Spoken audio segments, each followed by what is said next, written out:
launches him straight away, doesn't want to go ahead Yeah. and worry about any of the extra stuff. What a fuzzy coming out of XCal right there.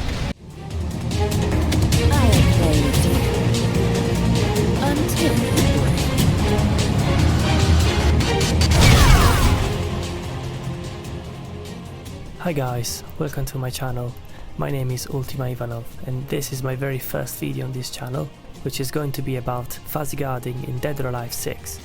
Now, most of the things I will say also apply to other DOA games, with exception of one situation that is unique to DOA6, which I will explain later in the video. So without further ado, let's head into training mode and see what fuzzy guarding is and how you do it. Fuzzy guarding is an advanced technique that most top DOA players use, which will help you defend against an opponent's strike and throw in a situation where you are at disadvantage, which is generally after they've blocked one of your attacks. A fuzzy guard is performed by quickly double tapping down forward followed by guard or H. If you are familiar with the numeric annotation system, which I've also put on the screen, the input for a fuzzy guard is 33H. To practice fuzzy guarding, you can initially start inputting 33H, which is quite a common input in DOA for many moves and throws. After that, you can start practicing doing it right after an attack, to get a feel for the timing. Different moves have in fact different recovery frames, so it's important not to do it too early.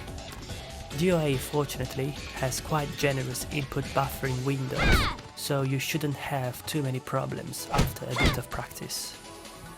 One thing to bear in mind when practicing fuzzy guarding is that some characters have special mid parries that are performed by inputting down forward H or 3H, which allow them to parry mid attacks. These characters include Kasumi, Bayman, Leifang, etc. So to fuzzy guard with these characters, you will need to adjust the input of your fuzzy guard from 33H to 334. So instead of pressing the guard button at the end, you want to hold back instead, which will still allow you to guard high and mid attacks, but it will not trigger the character's special parry by accident. Now, let's see why fuzzy guarding is effective. When you fuzzy guard, you enter an instant crouching state immediately followed by a standing guard. This is important because in DOA, strikes are generally slower than throws. So if after blocking your attack, the opponent decides to throw you, the fuzzy guard can make their throw whiff. And if they strike you instead, their attack will be blocked, as you will be in a standing guard by the time you connect. Fuzzy guarding will therefore beat both the opponent's strike and throw options, allowing you to play more safely. To practice what I just showed you, you can go into training settings and set the computer's action to guard all, and the computer's reaction to a standard standing throw, which is the character's quickest throw. If the fuzzy guard is performed with the right timing, you should see your character go under the opponent's throw after they've blocked one of your attacks. Now, bear in mind this is true when a fuzzy guard is performed after a safe or a semi-safe attack, which is by far its most common use. To check if an attack is safe or not, you can turn on the skill info box from Fight Screen Info.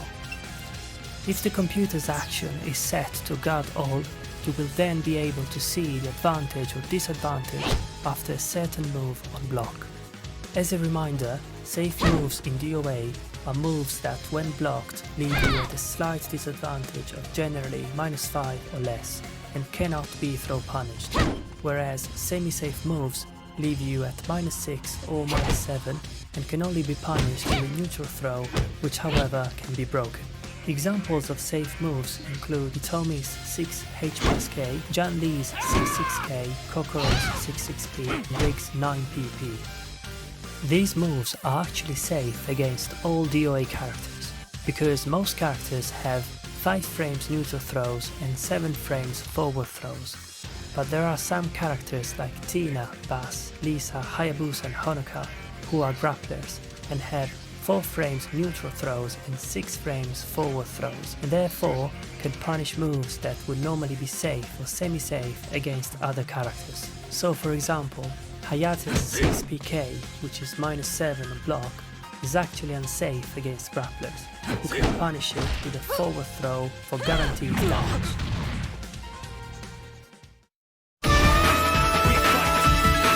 Now that we've seen the main application of fuzzy guarding, let's have a look at other situations where it can be useful. Personally, I recommend doing a fuzzy guard after any attack that is blocked, and generally every time your turn to attack is over. This is for 2 reasons. Firstly, you can assume that your opponent will always punish you accordingly with the right throw without fail. If they block an unsafe move but hesitate slightly to punish, their throw could whiff if you do a fuzzy guard. The same is true if they punish you with a throw that is too slow. As a general rule, it's worth fuzzy guarding in any situation where you are at disadvantage.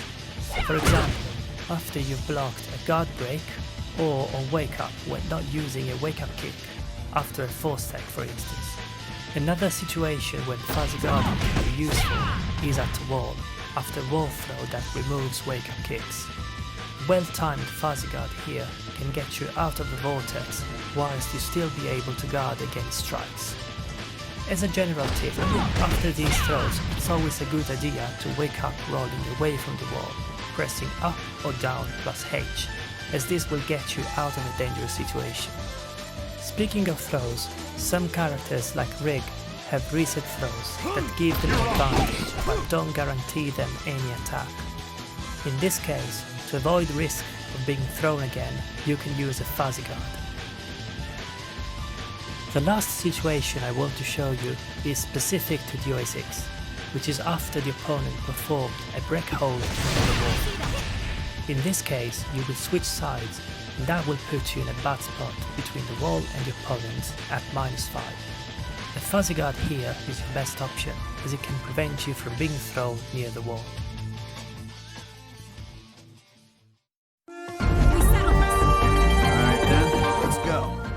Now that we've seen some cases where fuzzy guarding works well, let's talk about some of its weaknesses you should be aware of.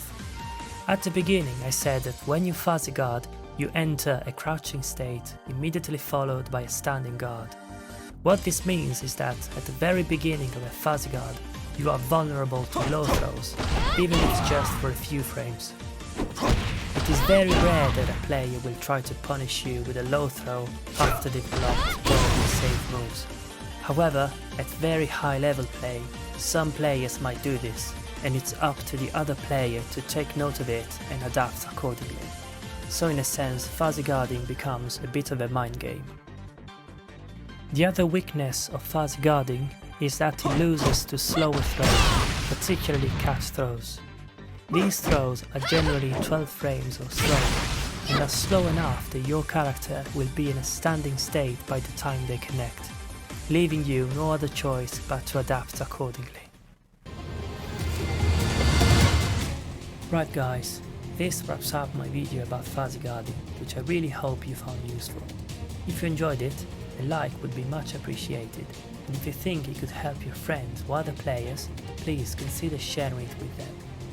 Also, let me know in the comments if you knew about fuzzy guarding or if I've missed anything, as I would like to hear it. For more content like this, please consider subscribing to the channel. I wish you all a nice rest of the day, and I will see you in the next video.